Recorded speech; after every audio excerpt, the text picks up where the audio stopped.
Diplomats from Europe, the Middle East, and the U.S. met in Geneva today to iron out a resolution that would establish an international inquiry into atrocities in Yemen. Saudi Arabia and its allies are aligned with one faction of Yemen's civil war. They stand accused of causing massive civilian casualties amid a punishing bombing campaign with American support. The Saudis deny this, and they say the time is not right for an international probe. Meanwhile, in Yemen, a disastrous humanitarian situation continues to deteriorate. William Brangham has that.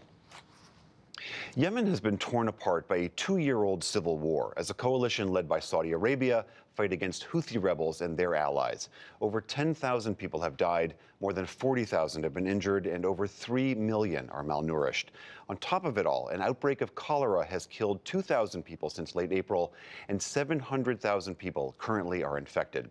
For more on all of this, I'm joined now by Jamie McGoldrick. He's the United Nations Humanitarian Coordinator in Yemen. Welcome to the NewsHour.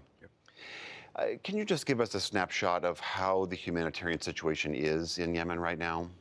Well, after 2.5 years of war, you see things collapsing. The economy's collapsed, the conflict's raging, obviously, and people are facing a number of threats. The most recent one you just mentioned is cholera, where you've got some 700,000 people who've been affected by it, and over 2,000 people dead. Those numbers will go up to the end of the year to 850,000.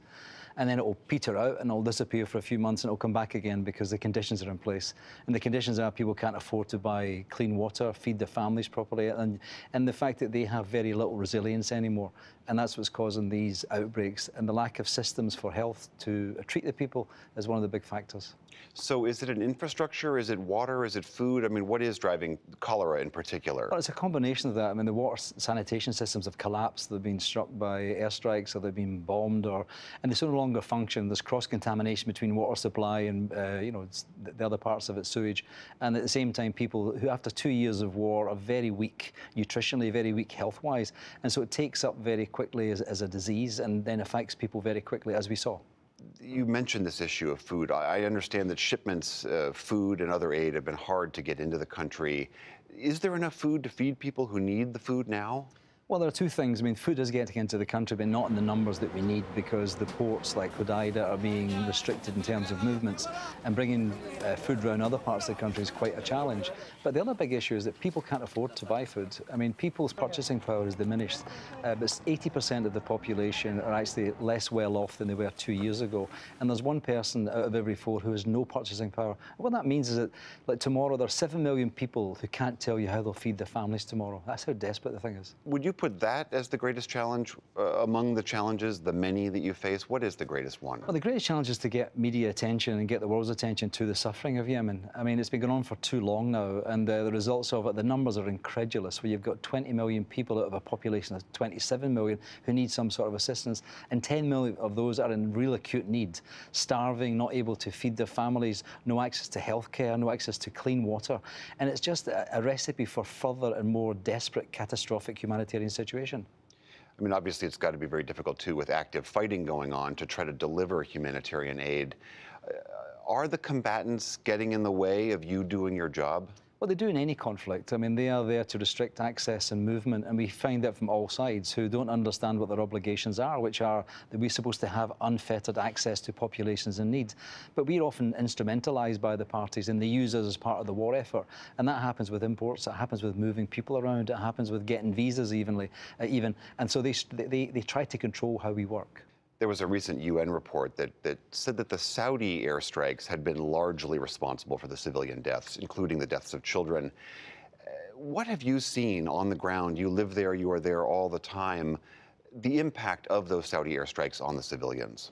Well, I think like in any conflict, and this one in particular, is that the civilian population who have got no skin in this game, they're the ones who suffer most. And a combination of airstrikes, a combination of bombing and fighting, all sides have been guilty of what is taking place, the international humanitarian law violations. And the protection that should be afforded to civilians and civilian infrastructure has been absent in this crisis. You said that both sides in this fight are to blame for some of the casualties here, but how would you apportion blame? The civil war versus the Saudi bombing here, as far as the destruction that you've seen? Well, the physical destruction has mostly been done by the coalition because they've got the aircraft.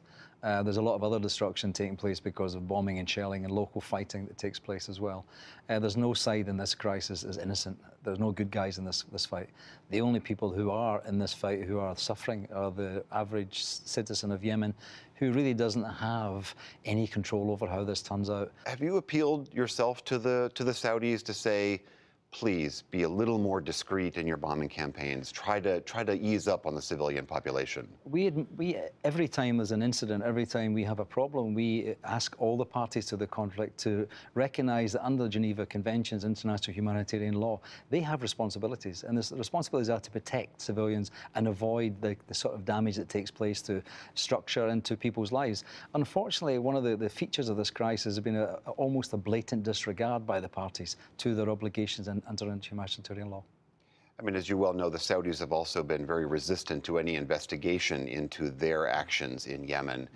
How is this conflict ever going to come to an end? How are you ever going to really be able to help the people fully there if one of the main belligerents seems to have no constraint on its actions?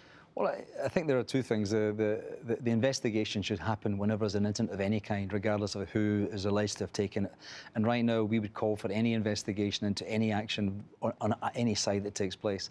The way this will stop is for the war to end. There is no military solution to this. There's been no progress made militarily, really, in the last 2.5 years. The only thing is peace. We have to get the political situation back online, because right now, the humanity is suffering because of the lack of politics. Jamie McGoldrick, thank you very much for being here. No problem, my pleasure. Thanks a lot for having me.